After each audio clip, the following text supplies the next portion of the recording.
এবছর সৌদি আরবে আগামী 4 জুন 1446 হিজরি সনকে সামনে রেখে মক্কার গ্র্যান্ড মসজিদ ও মদিনার নববী মসজিদে বিশ্বের সবচেয়ে বড় শীতলকরণ ব্যবস্থা চালু করে কর্তৃপক্ষ।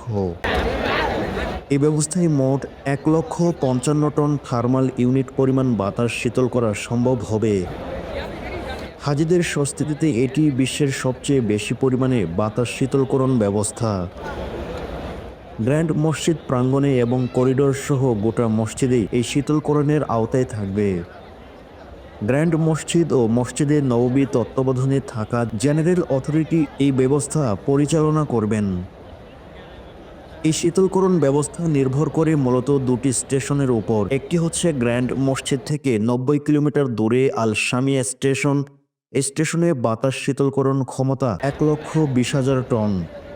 অন্যদিকে অপর স্টেশনটি হচ্ছে গ্র্যান্ড মসজিদ থেকে 500 মিটার দূরে আজের স্টেশন।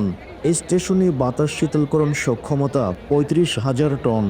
গোটা মসজিদ কমপ্লেক্সকে শীতল রেখে হাজিদের জন্য মাঝারি এবং স্বস্তিদায়ক তাপমাত্রা নিশ্চিত করতে এই দুটি স্টেশন ব্যবহার করা হবে।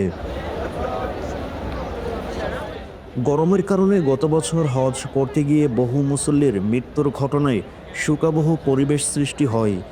1,000-এরও বেশি হাজি মৃত্যু হয় গত বছর।